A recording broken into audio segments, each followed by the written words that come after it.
En este video que vamos a desarrollar, vamos a mostrar el diseño de un puente de concreto reforzado con la norma ASHTO LRFD.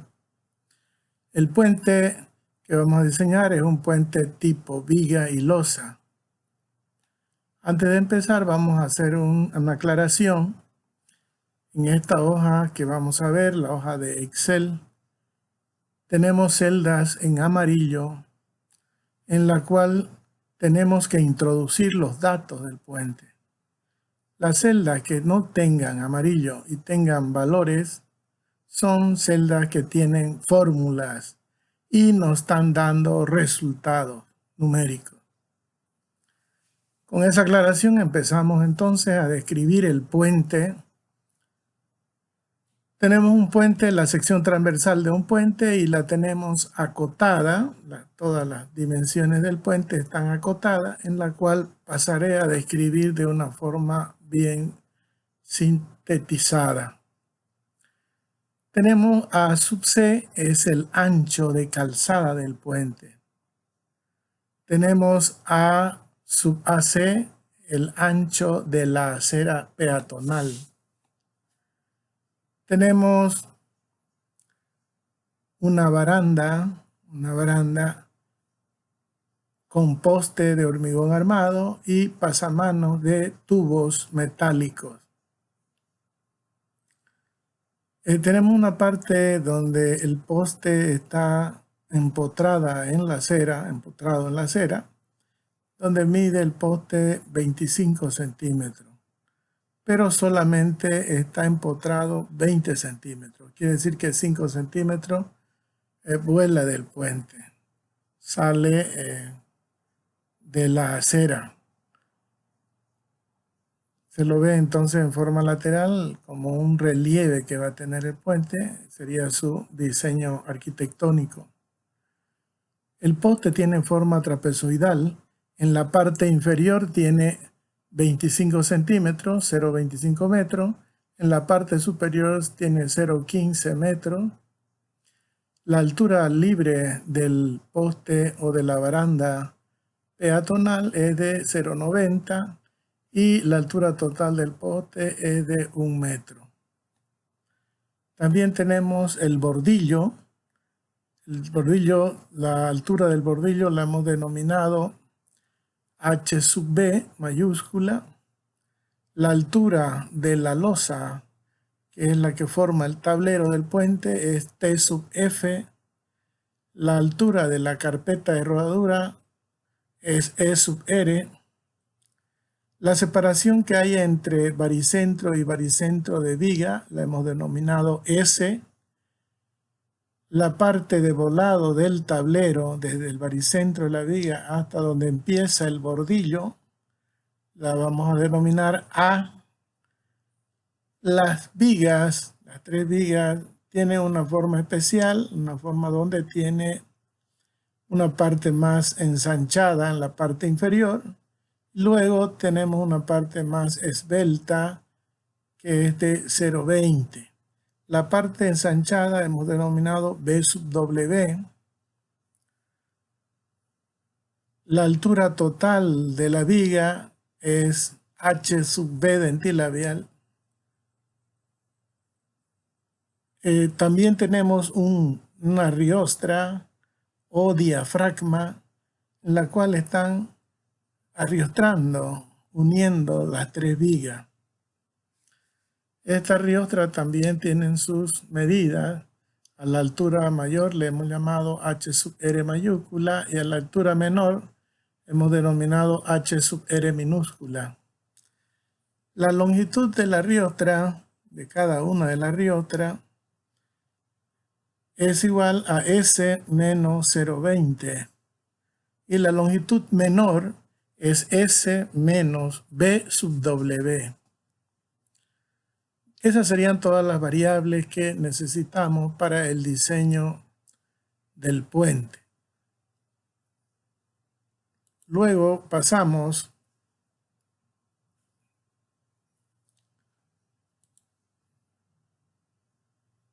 a ver la parte de introducción de datos. En la parte de introducción de datos del puente tenemos n sub b igual a 3, número de vigas, a sub c 7.20, ancho de calzada, luz igual a 20 metros, luz de cálculo, h sub b dentilabial 1.4 metros, altura de la viga incluyendo tablero, a igual a 1 metro, es el volado lateral del puente del tablero, S es igual a 2.60, separación entre centro de vigas. B sub W es el ancho de la base de viga. B es el ancho del alma, hemos considerado constante 0.20. T sub F 0.20, espesor del tablero. H sub 1 0.35. H sub 1 es la altura de la parte ensanchada inferior, aquí como se muestra. Y luego tenemos H sub 2, que sería la parte que tiene inclinación, H sub 2. Y H sub R, la altura de la riotra, H sub R 0.85, es calculado. Luego tenemos el alto del bordillo o sardinel, H sub B mayúscula igual a 0.25. A sub B es el espesor del bordillo. El espesor del bordillo adoptamos 0.20, tiene que ser mayor o igual al espesor del tablero. A sub AC 1.20, el ancho de la cera. E sub AC igual a 0.12, espesor de la cera.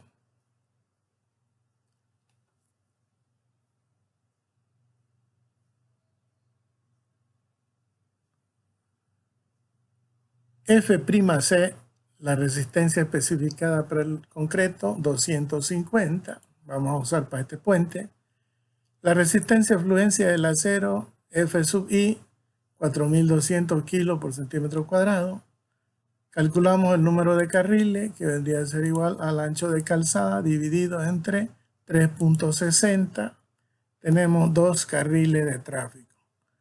E sub R, el espesor de la capa de rodadura, entonces adoptamos 6 centímetros o 0.06 metros. El espesor del diafragma o de la riostra, adoptamos 0.20, espesor de diafragma. Muy bien, entonces tenemos todos los datos y la viga del puente, en realidad, la viga del puente se comporta como una viga T, que tiene las siguientes características. El ancho superior del ala es B sub E o ancho efectivo de la viga T. La altura es T sub F, que está definida. El ancho del alma, la parte más esbelta, es B. El ancho de la parte más ensanchada es B sub W. La altura H1 y la altura H2 en la parte inclinada. Y tenemos la altura total de viga.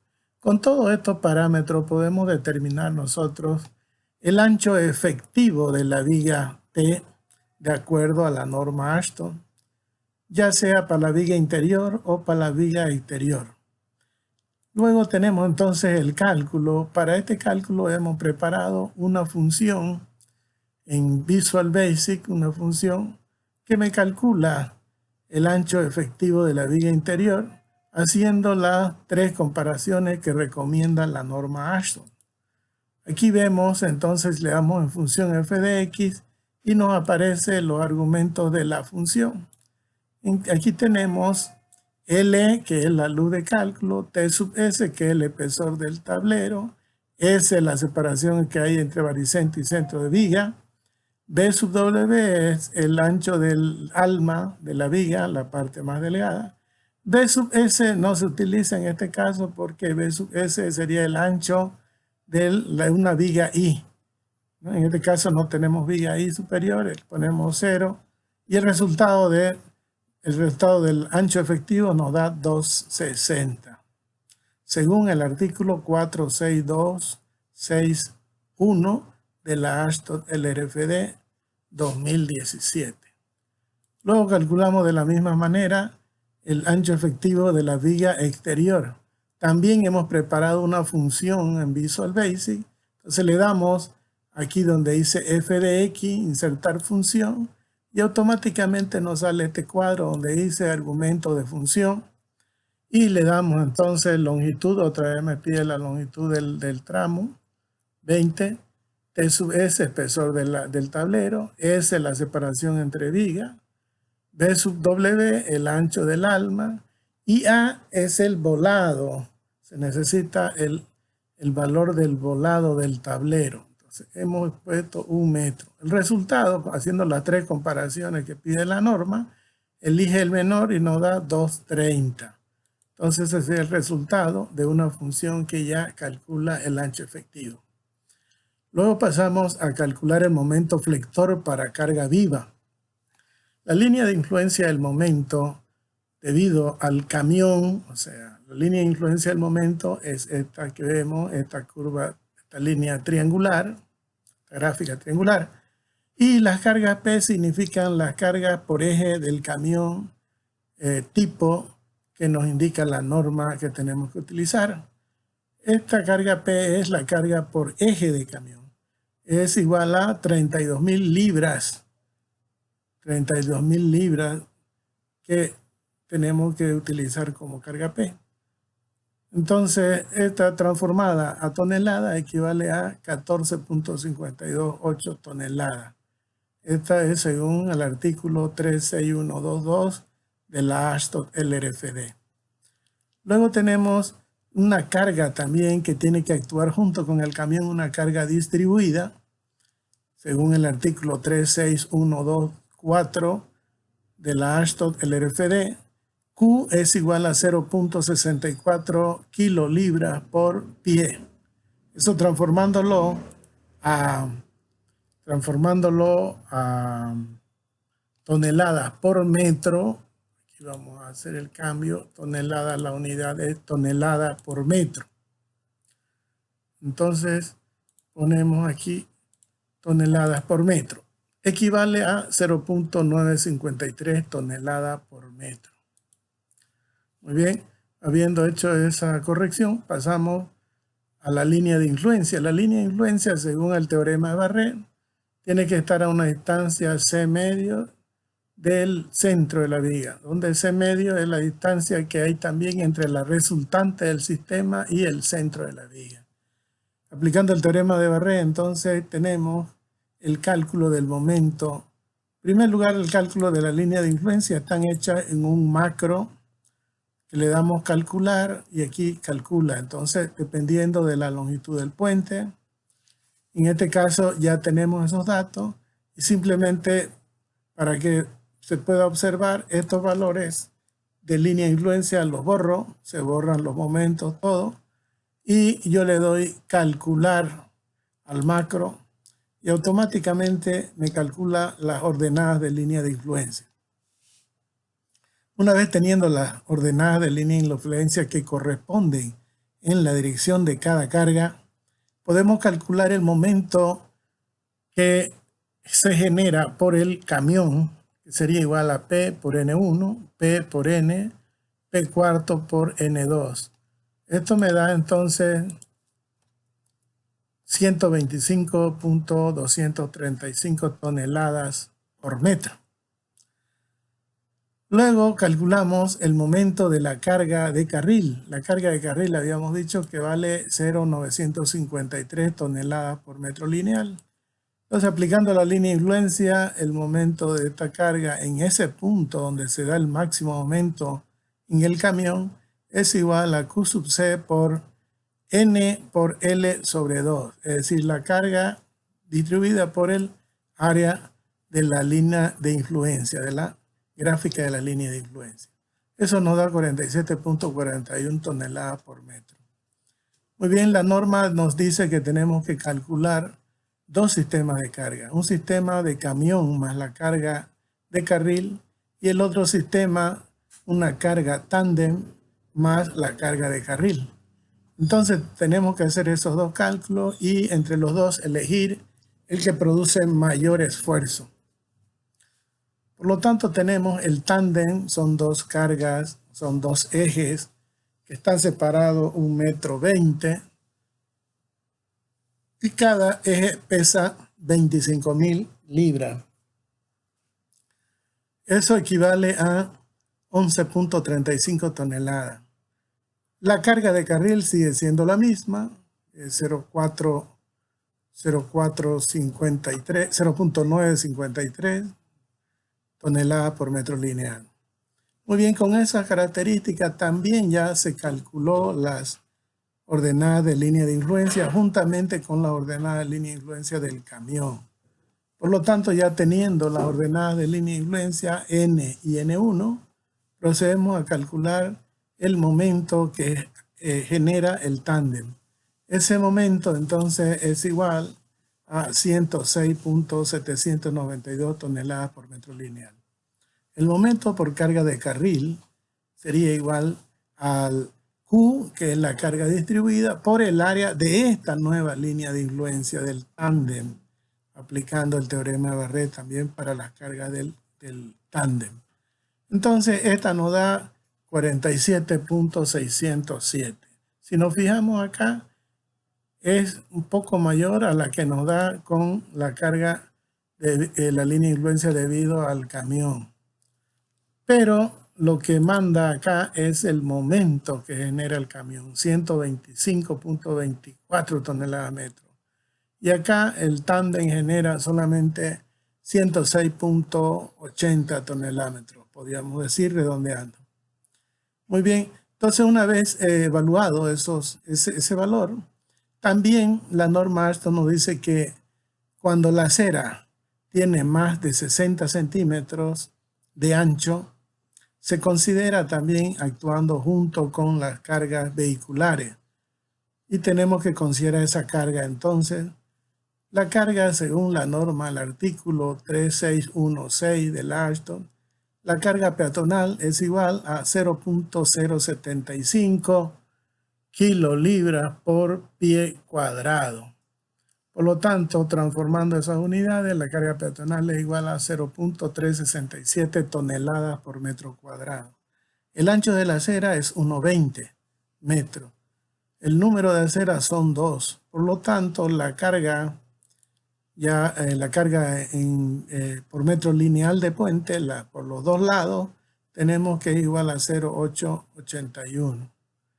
Con esta carga, entonces, calculamos cuál es el momento que produce en el puente, que sería igual a la carga peatonal multiplicado por N por L medio, que sería el área de la línea de influencia, y eso nos da 43.807. Muy bien.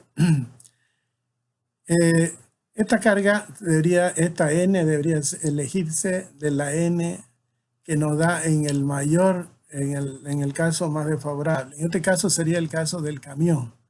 ¿Ya? Automáticamente aquí lo selecciona con una condición lógica, nos dice que F48, y F48 es el valor del momento, F48 el valor del momento que provoca el camión. Si es mayor que E65, E65 es el momento que provoca el tándem. Si es mayor, dice, aplica esta fórmula de acá. Dice C74 y C74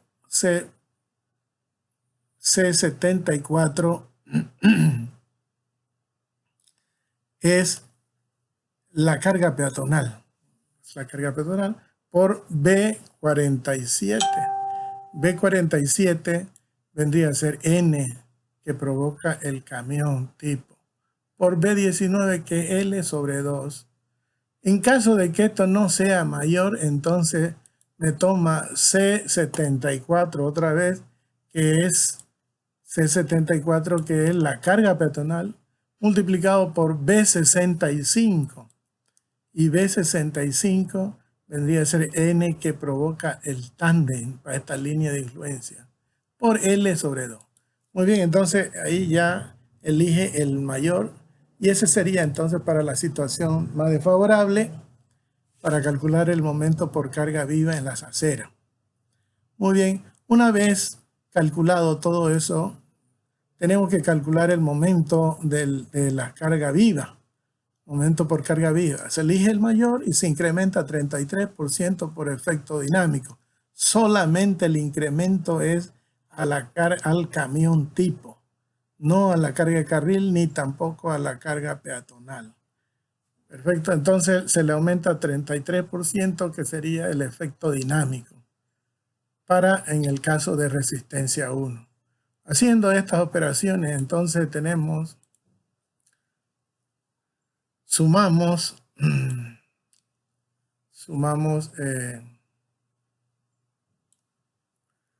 aquí nos da, si F48 es mayor que 65, nos da otra vez comparamos, y nos dice sume, multiplique por el camión, el peso del tándem, multiplique la carga de carril, y luego sume, dice, la carga peatonal.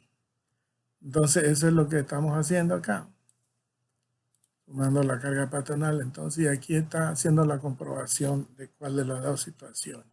En este caso de la situación del camión. Nos da entonces la carga viva 257.78 toneladas por metro. Luego calculamos el factor de distribución de carga para momento para viga interior. Como hemos calculado el momento debido al eje, al peso del eje del camión, y tenemos que entonces encontrar un factor que distribuya esa carga por eje, que distribuya a la viga, que esta tapa todo el puente. Entonces vamos a calcular, este es el método de factor de distribución aproximado que propone la Ashton. Sabemos que el número de vigas aquí está relacionado, es 3, el número de fajas de tráfico es 2, la resistencia del hormigón es 250, la resistencia del tablero, es 250 y la resistencia de la viga es 250. Quiere decir que este es un puente monolítico, ¿no? De la misma resistencia. Datos de la sección de la viga para calcular K sub G. K sub G es un módulo longitudinal que ve entonces la rigidez longitudinal de la viga. Tiene que cumplir ciertas características, este K sub G, para que el diseño esté bien acertado. Muy bien, entonces aquí también para calcular el momento de inercia y el baricentro de esta sección de la viga, metemos sus coordenadas de los puntos de la viga, metemos esta coordenada en milímetros y luego nos calcula la altura del baricentro desde la base del eje X, o sea, Y sub G, el área de la viga y la inercia de la viga. Entonces le damos un macro también para calcular, le damos calcular y calcula esos parámetros. K sub G es igual a N por I más A por E sub G elevado al cuadrado, donde N es la relación del módulo elástico de la viga sobre el módulo elástico del tablero. En este caso, como los dos son el mismo hormigón, y aplicando la norma Ashton para calcular el módulo elástico, calculamos lo mismo, N será igual a 1 entonces. E sub G es igual a la distancia que hay entre el baricentro del tablero y el baricentro de la viga. Acá entonces lo tenemos, C93, nos dice C93.